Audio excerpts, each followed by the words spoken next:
ஒரே மெய்தேவனாகிய யாவே தேவனுடைய நாமத்திலும் நம்முடைய கர்த்தராகிய இயேசு கிறிஸ்துவனுடைய நாமத்திலும் உங்களுக்கு என்னுடைய வாழ்த்துக்கள். மற்றவர்கள் உங்கள் மேலே ஒரு நல்ல அபிப்பிராயம் வைத்திருந்து அந்த நல்ல விஷயங்கள் எல்லாம் சொல்லி உங்களை பாராட்டுறாங்க அப்படின்னா கண்டிப்பாக அது உங்களுக்கு ஒரு மகிழ்ச்சியையும் உற்சாகத்தையும் அது கொடுக்கும். கண்டிப்பாக இந்த அங்கீகார விருப்பம் எல்லோருக்குமே ஒரு சந்தோஷத்தை கொடுக்கக்கூடியதாக இருக்குது. நம்முடைய மூளையிலேயே இதற்கென்று ஒரு பகுதி இருக்குது. அதுதான் இந்த அங்கீகார விருப்பம் என்கிற உணர்வை செயல்படுத்துகிறது. அதனால தான் இதை லோயர் பிரைமரி கிரேஸ்ன்னு சொல்கிறோம். லோயர் பிரைமரி கிரேசஸ் அப்படின்னாலே இந்த குணாம்சங்களை ஹையர் பிரைமரி கிரேசஸ் குணாம்சங்கள் கட்டுப்படுத்தணும். அப்படி கட்டுப்படுத்தினா தான் இந்த லோயர் பிரைமரி கிரேஸ்லாம் சரியாக செயல்படும். இந்த அங்கீகார விருப்பத்தை எடுத்துக்குவோம். இது சரியாக கட்டுப்படுத்தப்படலை அப்படின்னு சொன்னால் இது மிக மோசமாக செயல்படும். அது மட்டும் இல்லாமல் மோசமான குணாம்சங்கள் உண்டாயிரும். பெருமை உட்பட மோசமான குணங்கள் உருவாகும். இப்படி கட்டுப்படுத்தப்படாமல் இருக்கிறது தான் அங்கீகார விருப்பத்தை தவறாக பயன்படுத்துறது அப்படின்னு சொல்லலாம். இப்படி அங்கீகார விருப்பத்தை தவறாக பயன்படுத்துகிறத வேதாகமம் எந்த அளவு கடுமையாக கண்டிக்கிறது அப்படிங்கிறத தான் நாம் இப்போ இந்த பகுதியில் பார்க்க போகிறோம்.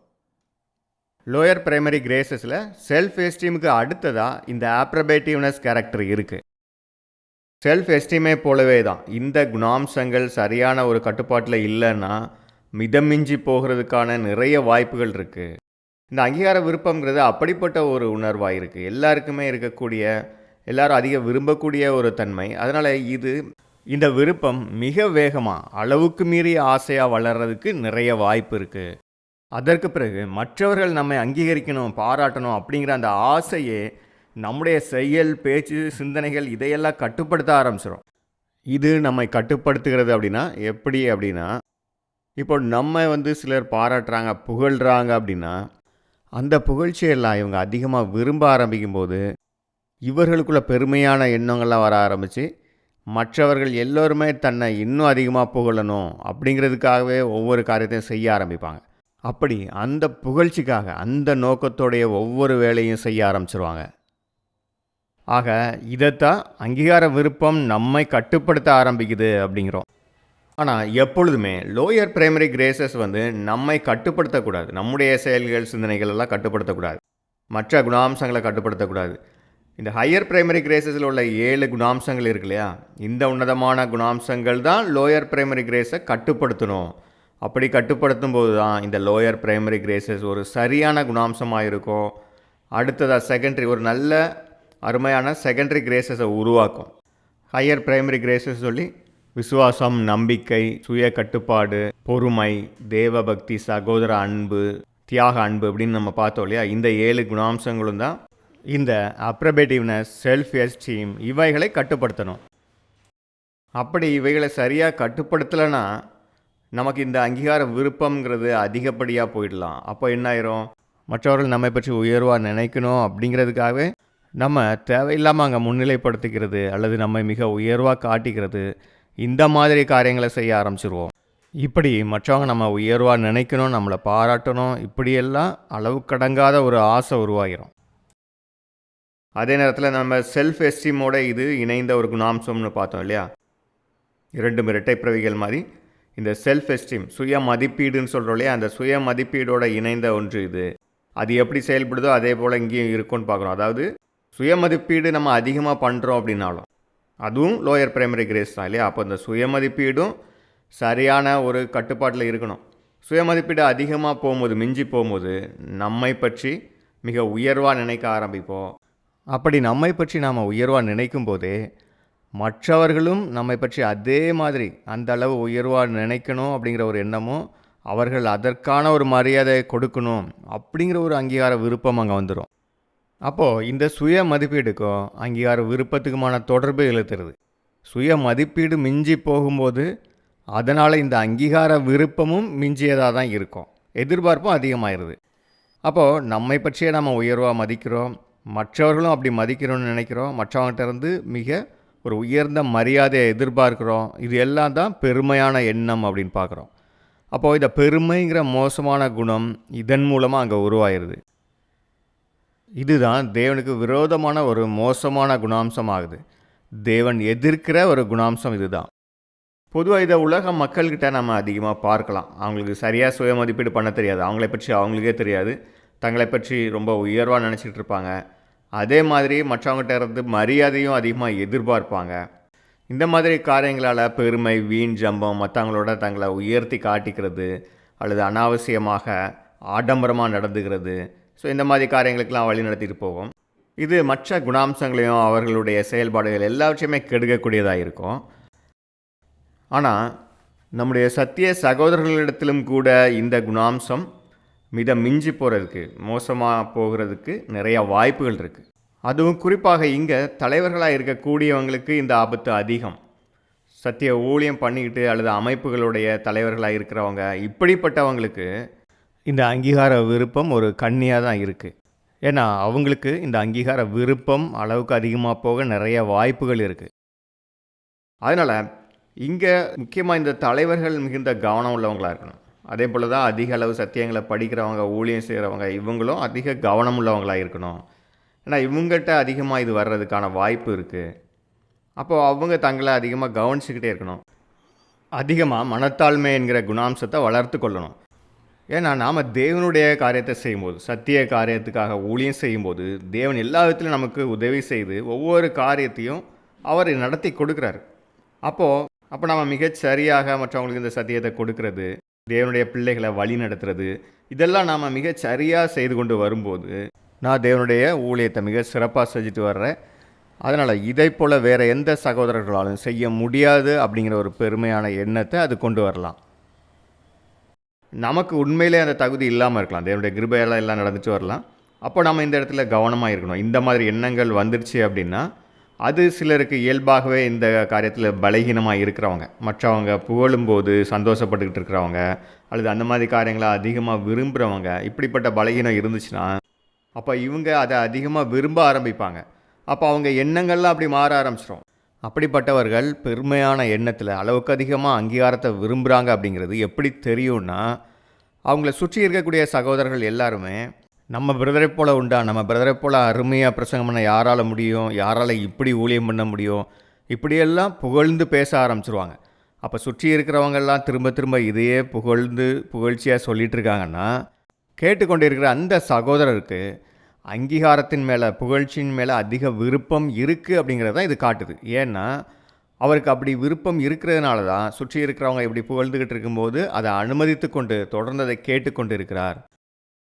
ஆனால் மனத்தாழ்மை இருந்திருந்தால், நான் ஒரு அப்பிரயோஜனமான ஊழியக்காரனாக இருக்கிறேன், என்னை பற்றி இப்படி புகழ்ந்து பேசாதீங்க, இந்த புகழ்ச்சி மகிமையெல்லாம் யாருக்கு தான் போகணும், தேவனுக்கு தான் போகணும், நாம் ஒன்றுமே இல்லை, அப்போ தேவனுக்கே நாம் மகிமை செலுத்தணும், மனுஷருக்கல்லன்னு சொல்லி அங்கே உறுதியாக அதை தடுத்திருப்பார். அப்போது இந்த அங்கீகார விருப்பங்கிறது அதிகரிக்கும் போது என்னென்ன காரியங்கள் அங்கே வருது அப்படின்னா, பாம்போசிட்டி அப்படிங்கிற அந்த குணாம்சம், தன்னை பற்றி உயர்த்தி காட்டுறது, தன்னை ஒரு பிரம்மாண்டமாக தன்னை பற்றிய காரியங்கள்லாம் மிகவும் உயர்த்தி காட்டக்கூடிய காரியம், ஷோயிங் ஆஃப்னு சொல்லுவாங்களே அந்த மாதிரி, தன்னுடைய சிறப்புகளெல்லாம் மற்றவங்க எல்லாரும் பார்க்கும்படியாக செய்தல், அதை மாதிரி மற்றவங்களுக்கு முன்பாக தான் ரொம்ப பிரகாசமாக இருக்கணும், இல்லை எந்த ஒரு காரியத்துலேயும் நான் மிக சிறந்தவன், எந்த ஒரு காரியத்துலையும் நான் தான் முதலாவதாக வரணும் அப்படிங்கிற அந்த எண்ணம். ஸோ இந்த மாதிரி ஒரு குணாம்சம் வரும். அதே மாதிரி எங்கே போனாலும் சென்டர் ஸ்டேஜில் இருக்கணும் அப்படிங்கிறது, தான் தான் அங்கே மையமாக இருக்கணும் அப்படின்னு எல்லாருடைய கவனத்தையும் கவரக்கூடியவங்களாக இருக்கணும் அப்படி விரும்புவாங்க. அதே போல் எல்லோருக்கும் முன்பாக ஒரு பிரபலமாக இருக்கிறது, மற்றவங்க எல்லோரும் தன்னை பற்றி பேசணும், பாராட்டணும் அப்படின்னு நினைக்கிறது, இந்த மாதிரி மோசமான குணாம்சங்கள் எல்லாமே வந்துடும். இப்படிப்பட்ட குணாம்சங்கள்லாம் வளர்ந்துக்கிட்டே இருக்குது. அப்படிங்கும்போது அவங்க தங்களை ரொம்ப முன்னிலைப்படுத்திக்கிறதும், அதனால் தாண்ட உள்ள சிறப்பான காரியங்களை எல்லாம் மற்றவங்களுக்கு அதிகமாக காட்டணும் அப்படிங்கிற ஒரு ஆசை இருக்கும். தாண்ட இருக்கக்கூடிய சொத்துக்களாக இருக்கலாம், படிப்பாக இருக்கலாம், அல்லது சமுதாய அந்தஸ்து, இதெல்லாம் காட்டி தான் சமுதாயத்தில் இந்த அளவு ஒரு உயர்ந்த ஸ்தானத்தில் அந்தஸ்தில் இருக்கிறேன் அப்படிங்கிறத காட்ட விரும்புவாங்க. அப்போது இது மட்டும் இல்லாமல் குறிப்பாக சத்திய சகோதரர்களுக்கு இந்த சத்திய ஊழிய காரியங்களே வரக்கூடிய பெருமை, தேவன் என்னை இதற்குன்னு தேர்ந்தெடுத்திருக்காரு, இதை என்னால் மட்டும்தான் செய்ய முடியும், மற்றவங்கள விட நான் சிறப்பானவன்கிற எண்ணம் அவங்ககிட்ட வரும்போதே அவங்க இதை மற்றவங்களுக்கு தெரியப்படுத்தணுங்கிறதுல ரொம்ப கவனமாக இருப்பாங்க. மற்றவர்கள் இந்த சிறப்பை உணரணும், நான் இப்படிப்பட்டவன், தேவனுடைய பிள்ளையாக இருக்கிறேன், இவ்வளோ பெரிய காரியங்களை செய்கிறேன் அப்படின்னு சொல்லிவிட்டு அவங்க செஞ்ச காரியங்களெல்லாம் மற்ற எல்லாருக்கும் மேடை போட்டு சொல்கிறதோ அல்லது அதை பிரமாதப்படுத்தி சொல்கிறது, இந்த மாதிரி காரியங்களை ஆரம்பிச்சிருவாங்க. இப்படி தன்னைத்தானே மையப்படுத்துகிற காரியம் ரொம்ப மோசமானது. ஏன்னா தேவனை தான் அங்கே மகிமைப்படுத்தணும், தேவனை அங்கே முன்னிலைப்படுத்தணும். அது இல்லாமல் இவங்க தங்களை அங்கே முன்னால் கொண்டு வர்றதுங்கிறது கிறிஸ்துவையும் பிதாவாகிய தேவனையும் நீங்கள் எனக்கு பின்னால் இருங்க, நான் முன்னால் நிற்கிறேன்னு சொல்லிட்டு வர்ற மாதிரி அந்த அளவு தேவனுடைய பார்வையில் இது ஒரு மடத்தனமாக அருவருப்பானதாக இருக்கும். இப்படி அங்கீகார விருப்பம் ஒரு கட்டுக்கடங்காத ஆசையாக மாறும்போது எல்லாரும் தன்னை தான் பார்க்கணும், தன்னுடைய சிறப்புகள் தெரியணும் அப்படின்னு தன்னை மையப்படுத்துகிற அந்த குணாம்சம் ரொம்ப மோசமாக போயிடும். இதை தான் தமிழில் வேடிக்கையாக சொல்லுவாங்க. கல்யாண வீட்டுக்கு போனால் மாப்பிள்ளையாக இருக்கணும்னு நினைப்பாங்க, சாவு வீட்டுக்கு போனால் புணமாக இருக்கணும்னு நினைப்பாங்க. அந்த அளவு இந்த பாம்போசிட்டி அப்படிங்கிற குணாம்சம் மிதமிஞ்சி போனால் அப்படி ஆயிடுவாங்க. அந்த அளவு அங்கீகார விருப்பம் அப்படிங்கிறது மிதமிஞ்சி அளவு கடங்காத ஒரு ஆசையாக மாறும்போது இந்த மாதிரி தங்களை முன்னிலைப்படுத்தக்கூடிய மையப்படுத்தக்கூடிய ஒரு நிலைக்கு போயிடுவாங்க. சத்திய சகோதரர்கள் இதில் கவனமாக இருக்கணும். குறிப்பாக சத்தியம் சொல்லக்கூடிய இடங்களில் சகோதரர்கள் அங்கே மேடையில் வச்சு நம்மளை புகழ்ந்து கொண்டே இருக்கிறாங்க அப்படின்னா உடனே அதை தடுத்துடணும். எனக்கு அதற்கான தகுதி கிடையாது, தேவனுக்கு தான் நம்ம மகிமையை செலுத்தணும் அப்படின்னு சொல்லி அங்கே புகழ்ச்சியை தடுத்துடணும். ஏன்னா அப்படிப்பட்ட புகழ்ச்சியை நம்ம கேட்டுக்கொண்டு அமைதியாக இருந்தாலே அதை நம்ம ஏற்றுக்கொள்வது போல், அதனால் அது தேவனுடைய பார்வையில் மிக மோசமான ஒரு தவறாக இருக்கும். அப்போஸ்தலர் 12:21 படித்து பார்த்தீங்கன்னா, அங்கே ஏரோது பிரசங்கம் பண்ணிகிட்டு இருக்கும்போது அங்கே கூடியிருந்த மனுஷங்களை சிலர் இது மனுஷ சத்தம் அல்ல தேவ சத்தம்னு ஆர்ப்பரிக்கிறாங்க. இங்கே ஏரோது சொல்ல, கூடி இருந்தவங்க தான் சொல்கிறாங்க. ஆனால் அங்கே ஏரோது அதை மறுத்து இல்லை அப்படின்னு சொல்லி தேவனுக்கு மகிமை செலுத்தியிருக்கணும். அப்படி செலுத்தாதனால உடனே கர்த்தருடைய தூதன் அங்கே அவனை அடிக்கிறத பார்க்குறோம். உடனே அவன் அங்கே இறந்து போயிடுறான். அதனால் தேவனுடைய பிள்ளைகளுக்கு அவங்கள சுற்றி இருக்கிறவங்கனாலும் ஆபத்து வரலாம். அவங்க சுற்றி இருக்கிறவங்க இவங்கள புகழ்ந்துக்கிட்டு பாராட்டிக்கிட்டே இருந்தால் அவங்க எல்லாம் சேர்ந்து அவருக்கு குழி வெட்டிகிட்டு இருக்காங்கன்னு அர்த்தம். பிரதிஷ்டையில் இருக்கக்கூடிய சகோதரர்கள் தேவனுடைய ஊழியம் எதை செய்தாலும் அதை ஏதோ தாங்கள் தான் செய்கிறோம் அப்படிங்கிற ஒரு எண்ணத்திலே அவங்க இருக்கக்கூடாது. ஏன்னா ஒவ்வொரு காரியத்தையுமே தேவன் தான் அங்கே வழிநடத்தி அவர் தான் செய்து கொண்டு இருக்கிறார். அதனால் சகோதரர்களும் தேவையில்லாமல் இந்த மாதிரி ஒருத்தரை அதிகமாக புகழ்கிறதும் ஒரு ஆபத்தான ஒன்று தான். ஆனால் அவங்க நியாயமான அளவில் சொல்லலாம். ஏன்னா இந்த அங்கீகார விருப்பம் அவசியமான ஒரு காரியம் அப்படின்னு பார்க்குறோம். இது நிறைய நேரங்களில் சகோதரர்களை ஊக்கப்படுத்துகிறதா இருக்கும். தேவனுக்காக ஒரு சகோதரர் ஊழியம் பண்ணுறாரு, பல கஷ்டங்களுக்கு இடையில் அவர் அதெல்லாம் தாங்கிட்டு பண்ணுறாருங்கும் போது அப்போ நாம் அவரை அங்கீகரித்தல் அப்படிங்கிறது பாராட்டுறதெல்லாம் அவருக்கு இருக்கக்கூடிய ஒரே உற்சாகமாக இருக்கும். அப்போ அவங்க தங்களுடைய பிரதிஷ்டை ஓட்டத்தில் நான் இன்னும் அதிகமாக கர்த்தருக்கு ஊழியம் செய்யணும் அப்படின்னு நினைக்கிற அளவு அவங்களுக்கு நாம் கொடுக்குற இந்த அங்கீகாரம் ஒரு ஊக்கப்படுத்துதலாக இருக்கணும். உலகத்தை பொறுத்தவரை இந்த அங்கீகார விருப்பம் அப்படிங்கிறது மிக அதிக அளவில் போயிட்டுருக்கு. இந்த கடைசி காலத்தில் அங்கீகார விருப்பங்கிறதுடைய அந்த ஆசை அளவில்லாமல் போகுது. இன்றைக்கு எல்லா மக்களுமே தற்பிரியராக தான் இருக்கிறாங்க. தங்களை பற்றியே சிந்திக்கிறது, தங்களை பற்றிய காரியங்களை மற்றவங்ககிட்ட பெருமையாக காட்டிக்கிறது. அதனால தான் இந்த சோசியல் மீடியா ஆப்லாம் ரொம்ப அதிகமாக பரவிட்டு இருக்குது. இந்த சோசியல் மீடியா கம்பெனி எல்லாமே இன்றைக்கி பெரிய லாபத்தில் போயிட்டுருக்கு. காரணம், மக்கள் எல்லாருக்குமே தங்களை பற்றிய காரியங்களை மற்றவங்களுக்கு காட்டி அதன் மூலமாக ஒரு பெருமை அடையணும் அப்படிங்கிற எண்ணத்தோட எல்லாருமே இந்த சோசியல் மீடியா ஆப்பை தங்களுடைய சொத்துக்கள், விலையுறந்த வீடு, நகைகள், காரு இதெல்லாம் காட்டுறதுக்கு பயன்படுத்திக்கிறாங்க.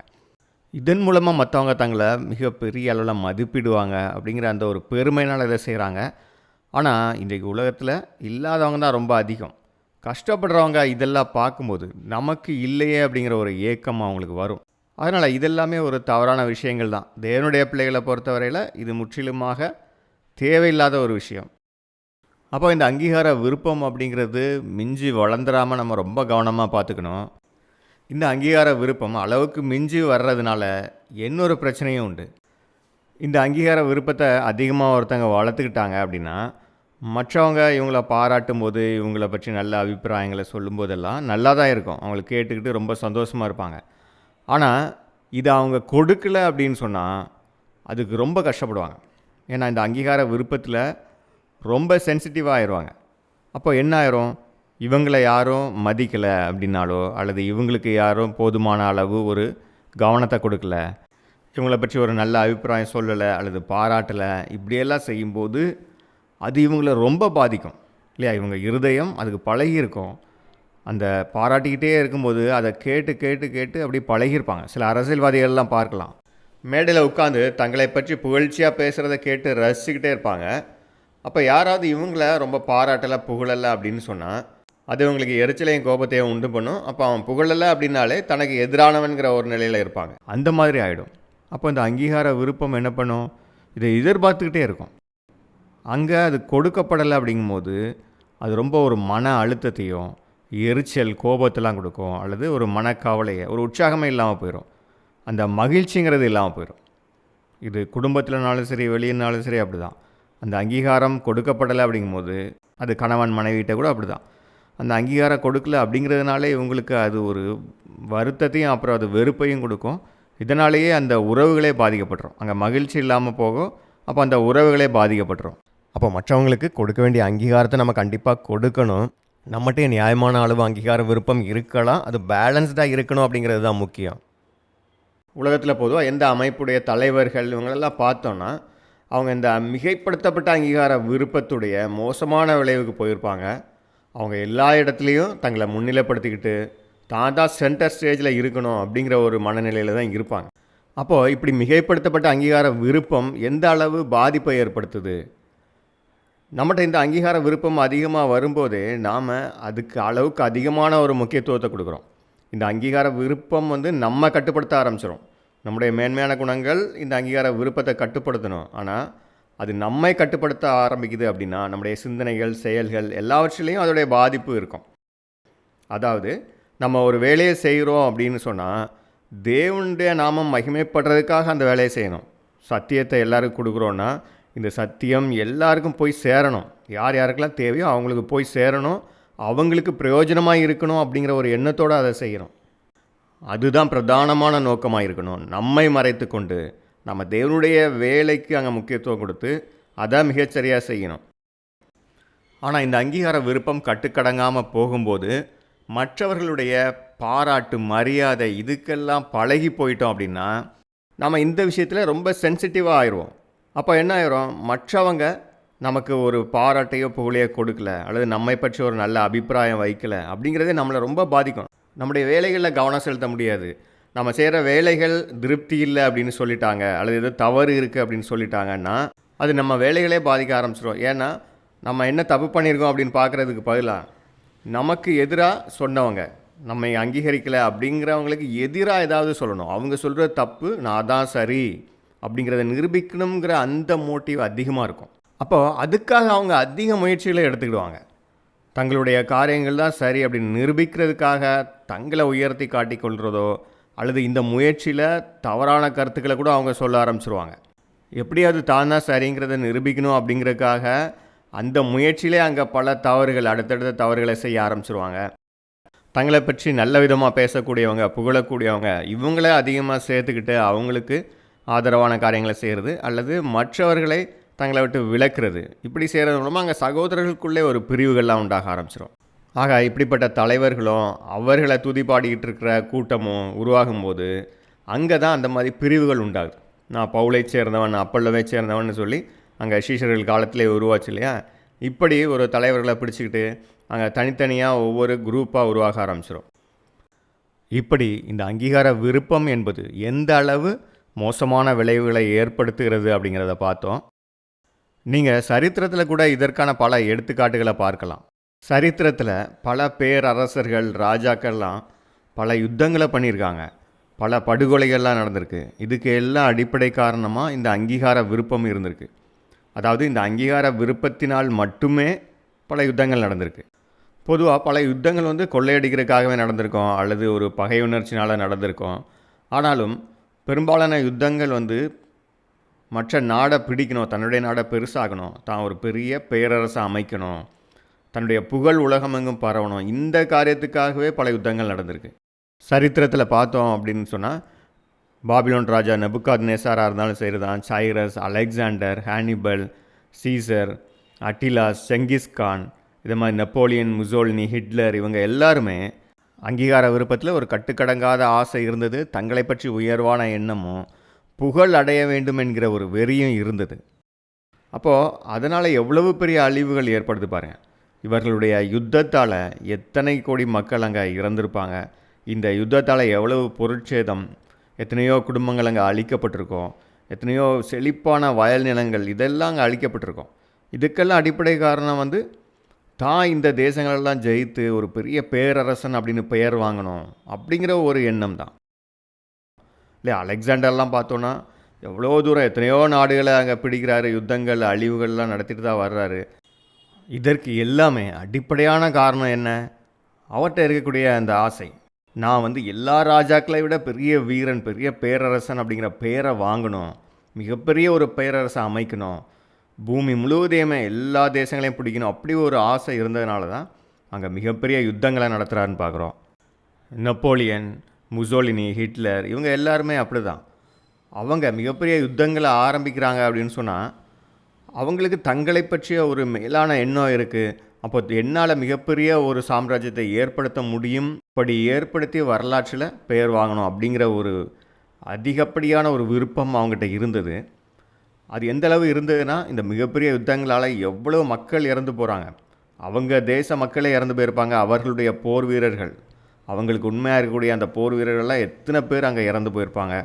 அப்போ அதையெல்லாம் பற்றி கூட கவலைப்படாமல் அவங்க இந்த யுத்தங்களை நடத்தினாங்க. அந்த அளவு அவங்க கண்ணை மறைச்சிரும். இந்த அங்கீகார விருப்பம் அதிகரிச்சிட்டே போனால் அவங்க செய்யக்கூடிய காரியங்கள்லாம் ரொம்ப எக்ஸ்ட்ரீமாக இருக்கும். அவங்க மூடத்தனமான காரியங்களை கூட செய்வாங்க. இந்த அங்கீகார விருப்பத்துக்காகவே மிகப்பெரிய தியாகங்களெல்லாம் செய்வாங்க.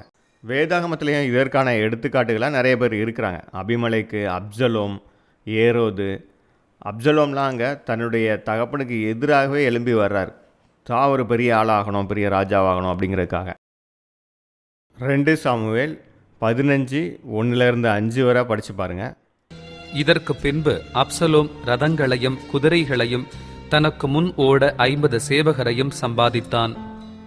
பின்னும் அப்சலோன், வழக்கு வியாஜ்யமுள்ளவர்கள் எல்லாரும் என்னிடத்தில் வந்து, நான் அவர்களுக்கு நியாயம் செய்யும்படிக்கு என்னை தேசத்திலே நியாயாதிபதியாக வைத்தால் நலமாயிருக்கும் என்பான். அப்போது அவன் தனக்குன்னு அங்கே ஆட்களை சேர்க்குறதுல கவனமாக இருக்கிறான். அவனை யாராவது புகழ்ந்து பேசுனா அவங்கள கட்டித்தழுவி முத்தமிடுறது எல்லாம் அவங்கள அங்கீகரிக்கிறது. அப்போ இதெல்லாமே அவனுக்கு இருக்கக்கூடிய அளவுக்கு அதிகமான அங்கீகார விருப்பம். தான் பெரிய ஆளாகணும், தன்னை எல்லாரும் புகழணும், அப்படிப்பட்ட எண்ணங்கள் அங்கே அதிகமாக இருக்குன்னு பார்க்குறோம். அதனால தான் அங்கே தன்னுடைய தகப்பனுக்கு எதிராக, தாவீதுக்கு எதிராகவே அங்கே போகிறாரு, யுத்தம் பண்ணுறாரு. அப்போது இதுடைய அழிவும் அங்கே கொடுக்கப்பட்டிருக்கு. அப்போ இந்த அங்கீகார விருப்பங்கள்லாம் ஆரம்பத்தில் அவங்களுக்கு சந்தோஷத்தை கொடுக்கக்கூடியதாக இருந்தாலும், ஆரம்பத்தில் சிலது வெற்றி போல தோற்றம் அளித்தாலும், அது பின்னால் அவங்களுக்கும் சரி மற்றவங்களுக்கும் மிகப்பெரிய அழிவுகளையும் பாதிப்புகளையும் உண்டு பண்ணும். சத்திய சகோதரர்களும் இதில் ரொம்ப கவனமாக இருக்கணும். நம்ம மற்றவங்க புகழ்கிறாங்க, தேவையில்லாமல் உயர்த்துறாங்கன்னு தெரிஞ்சாலே அதை உடனே அங்கே மறுத்து பேசிடணும். ஏன்னா நம்ம தேவனுடைய வேலையை செய்கிறோம். அப்போது தேவனுடைய ஒரு வாயாகத்தான் இருக்கிறோம், ஒரு கருவியாக தான் இருக்கோம். அப்படி இருக்கும்போது தேவனுக்கு தான் நம்ம மகிமையை செலுத்தணும்.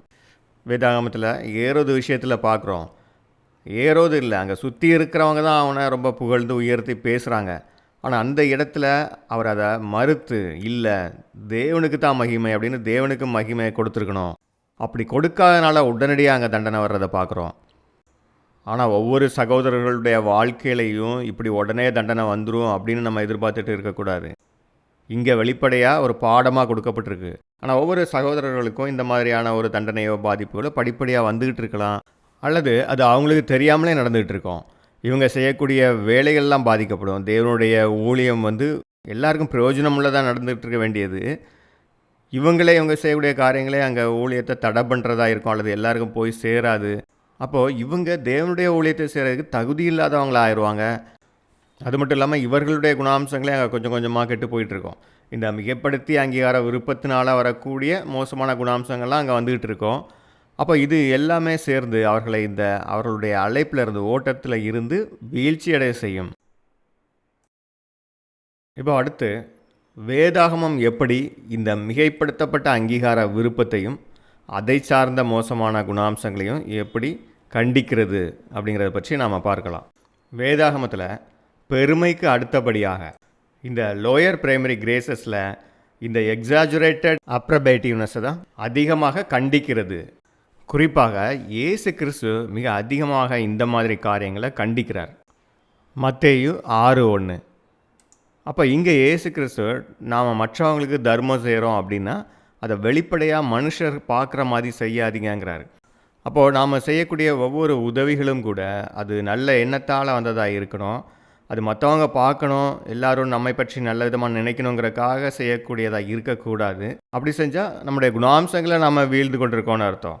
அதனால தான் இயேசு கிறிஸ்து என்ன சொல்கிறாரு, உங்களுக்கு அதற்கான பலன் இந்த உலகத்திலே கிடச்சிருது, தேவனுடைய ராஜ்யத்தில் உங்களுக்கு ஒன்றும் கிடைக்காதுங்கிறாரு. ஆக அங்கே நோக்கம் வந்து அவங்களுக்கு உதவி செய்யணும் அப்படிங்கிறதா மட்டும்தான் இருக்கணும். அப்படி இருந்தால் நம்ம அதை வெளிப்படையாக காட்ட வேண்டிய அவசியம் இல்லை. ஒரு வேளை அவசியப்பட்டால் அது மற்றவங்களுக்கு உதவும் தேவை அப்படிங்கிற பட்சத்தில் நாம் அதை வெளியே காட்டுறதோ வெளியே சொல்கிறதோ செய்யலாம். அப்போது அதை எப்படி செய்யணுங்கிறதையும் இயேசு கிறிஸ்து அங்கே தெளிவாக சொல்கிறார். நாம் ஒரு உதவி செய்கிறோன்னா அவங்களுக்கு அந்த உதவிக்கான காரியத்தை தான் செய்யணுமே தவிர, அதை தவிர எந்த விதத்துலேயும் மற்றவங்களுக்கு அதை சொல்லணும் அல்லது தெரியப்படுத்தணும் அல்லது பார்க்குற மாதிரி செய்யணும், இதெல்லாம் அவசியமே இல்லாத ஒன்று. ஏன் அப்படின்னா, ஏன் இயேசு கிறிஸ்து அங்கே அதை கண்டிக்கிறார் அப்படின்னா, இந்த அங்கீகார விருப்பம் அப்படிங்கிறது வளரும்போது, அதில் நம்ம நாட்டம் அதிகரிக்கும் போது தான் இந்த மாதிரி நம்ம வெளியே தெரியும்படியாக அதை ஷோ பண்ணிகிட்டு இருப்போம். அப்போ இந்த குணாம்சம் வந்து அடுத்தடுத்த மோசமான குணாம்சங்கள், பெருமை, எல்லாத்துலேயும் நம்ம முன்னிறுத்துறது, இப்படி மற்ற மோசமான குணாம்சங்களையும் உள்ள கொண்டு வந்துடும். அதனால தான் இயேசு கிறிஸ்து அதை அங்கே கண்டிக்கிறார். அதே போல் ஜெபம் பண்ணும்போதும் எப்படி ஜெபம் பண்ணணும் அப்படிங்கிறத அங்கே சொல்கிறார். ஜெபம் பண்ணுறதையும் அங்கே எல்லாருக்கும் தெரியும்படியாக செய்யக்கூடாது. நான் வந்து தேவனுக்கு ரொம்ப நெருக்கமானவன், பக்தியானவன் அப்படின்னு காட்டுறதுக்காகவே நம்ம அதிகமாக ஜெபம் பண்ணுறது, அதை அங்கே செய்யக்கூடாதுங்கிறாரு. அங்கே எல்லோரும் பார்க்கும்படியாக அப்படி ஜெபம் பண்ணாதீங்க அப்படிங்கிறாரு. கிறிஸ்தவ சபைகள், கிறிஸ்தவங்க எல்லாரும் பாருங்கள், அவங்க இதையும் பிரபலமாக தான் பண்ணுறாங்க. வெளிப்புறமாக வெளியே நின்றுட்டு பெரிய உபவாச ஜெபக்கூட்டம் அப்படின்னு போட்டுக்கிட்டு, அல்லது ஜெபம் பண்ணும்போது கூட எல்லாருக்கும் முன்னால் ஒரு நீண்ட ஜெபங்கள். இயேசு கிறிஸ்து அங்கே எதை எதை செய்யக்கூடாதுன்னு சொல்கிறாரோ அதையெல்லாம் இவங்க செய்வாங்க. இப்படி எளிமையாக ஜெபம் பண்ணலாம், ஆனால் அவங்க தேவையில்லாமல் நிறைய வார்த்தைகளை போட்டு நீண்ட ஜெபம் பண்ணுவாங்க. இங்கேயும் இயேசு கிறிஸ்து இதை தான் சொல்கிறாரு, அப்படி நீங்கள் ஜெபம் பண்ணாதீங்கிறாரு. அப்படி பண்ணால் உங்களுடைய பலனை அடைந்து தீர்ந்து ஆயிடுச்சு, அங்கே ராஜ்யத்தில் உங்களுக்கு ஒன்றும் இல்லைங்கிறாரு. ஏன்னா இப்படி வெளிப்படையாக ஜெபம் பண்ணுறது, நீண்ட ஜெபம் பண்ணுறதும் இந்த அங்கீகார விருப்பம் அப்படிங்கிற காரியம் அதிகப்பட்டு போகிற ஒரு நிலையில் தான். அப்படிப்பட்டவங்க தான் இந்த காரியத்தை செய்வாங்க. மூன்றாவது ஒரு காரியத்தை இயேசு கிறிஸ்து அங்கே சொல்கிறாரு, மத்தேயு 6:16. அப்போ அங்கே உபவாசம் இருக்கும்போது நீங்கள் எல்லாருக்கும் தெரியும்படியாக பண்ணாதீங்க அப்படின்னு நாங்கள் சொல்கிறத பார்க்குறோம். அதுவும் எப்படி அங்கே முகவாடலாக இருக்கிற மாதிரி அவங்க காட்டுறாங்க.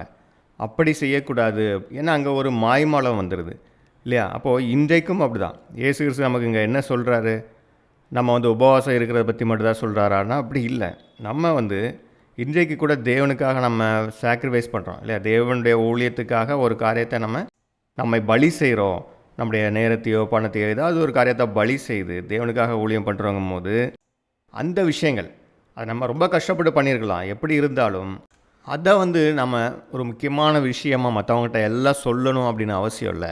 நாங்கள் தேவனுக்காக செய்த இந்த ஊழியத்துக்கு இவ்வளவு கஷ்டப்பட்டோம், இவ்வளோ கஷ்டப்பட்டு இதை செஞ்சு முடித்தோம் அப்படின்னோ, அல்லது நாங்கள் தேவனுக்காக செய்த இந்த காரியத்தை மிகச்சிறப்பாக செய்து முடித்தோம், இப்படி எந்த ஒரு காரியத்தையும் நம்ம மற்றவங்களுக்கு சொல்லணும், அதை ரொம்ப கஷ்டப்பட்டு செஞ்சோம், ரொம்ப சிறப்பாக செய்தோம், இதெல்லாம் மற்றவங்களுக்கு சொல்லணும்னு அவசியம் இல்லை. இதே மாதிரி தான் நாங்கள் தான் தேவனுடைய பிள்ளைகள், எங்கள் மூலமாக தான் தேவன் எல்லா காரியத்தையும் செய்கிறாரு, எங்கள் மூலமாக தான் சத்தியத்தை வெளிப்படுத்திட்டு இருக்காரு, இப்படி எல்லாமும் நம்ம சொல்லக்கூடாது.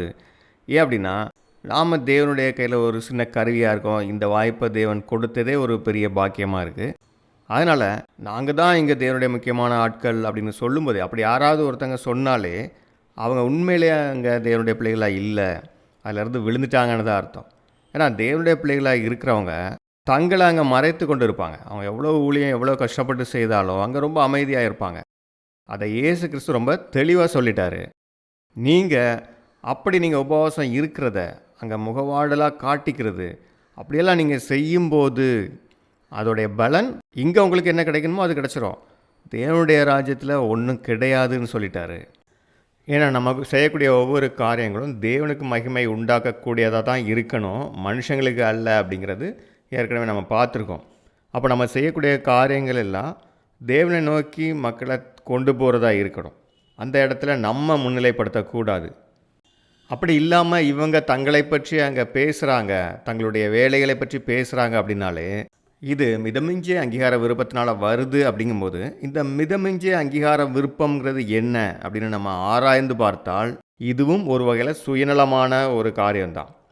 அப்போ இவற்றுக்கும் அடிப்படையாக சுயநலம்ங்கிறது இருக்குது. அப்போ அந்த சுயநலம் இருக்கிறதுனால தான் தங்களுக்கென்று மகிமை வேணும், மனுஷங்களுடைய நன்மதிப்பு வேணும், மனுஷங்க தங்களை பாராட்டணும் என்கிற அதிக விருப்பம் அங்கே இருக்குது. அப்போ இதுக்கெல்லாம் அடிப்படையான காரணம் வந்து சுயநலம் தான்.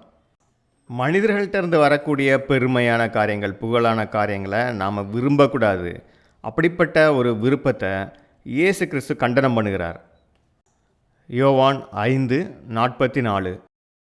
தேவனாலே மாத்திரம் வருகிற மகிமையை தேடாமல் ஒருவரால் ஒருவர் மகிமையை ஏற்றுக்கொள்ளுகிற நீங்கள் எப்படி விசுவாசிப்பீர்கள்? இப்படி மனிதர்களால் வரக்கூடிய மரியாதை, அங்கீகாரம் இதையெல்லாம் இன்றைக்கு மட்டும் இல்லை, அந்த காலகட்டத்திலே உள்ள தலைவர்கள் அதை தான் விரும்பினாங்க. இயேசு கிறிஸ்து அதை தான் அங்கே கடுமையாக சாடுறாரு.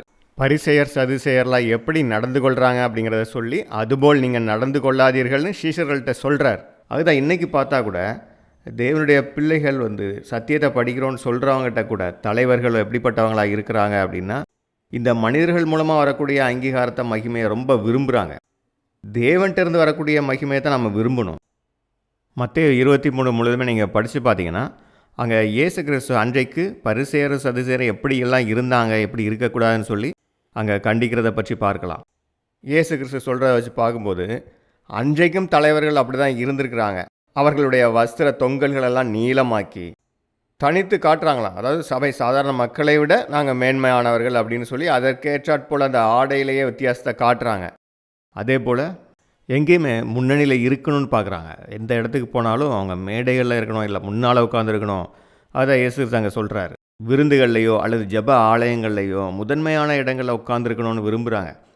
மனுஷங்கள்லாம் ரபி ரபின்னு அவங்கள அழைக்கணும்னு விரும்புகிறாங்க. இதே காரியங்கள் தான் இன்றைக்கும் நடக்குதுன்னு பார்க்குறோம். இவ்வளவு இயேசு கிறிஸ்து சொல்லியும் கூட அதை உணர முடியாத அளவு அங்கீகார விருப்பம், பெருமை இவைகளால் குருடாக்கப்பட்ட நிலையில் இருக்கிறாங்க. இன்றைக்கும் இதே போல தான் தலைவர்கள் இருக்கிறாங்க. சத்திய பிரதேசத்தில் கூட அப்படி தான் நடக்குது. எல்லாரும் தங்களை ஒரு தலைவராக பார்க்கணும், போதகராக பார்க்கணும், மற்றவர்களை விட உயர்ந்தவராக பார்க்கணும்னு நினைக்கிறாங்க. அதனால் அவங்க அணிகிற உடைகளில் இருந்து அவங்க அங்கே உட்கார்னா கூட முதன்மையான ஆசனங்களில் இருக்கணும்னு பார்க்குறாங்க. மற்ற எல்லா மனிதர்கள்ட்ட இருந்து அல்லது சகோதரர்கள்ட்ட இருந்து அதிகப்படியான ஒரு மரியாதையை பெற்றுக்கொள்ளணும்னு விரும்புகிறாங்க.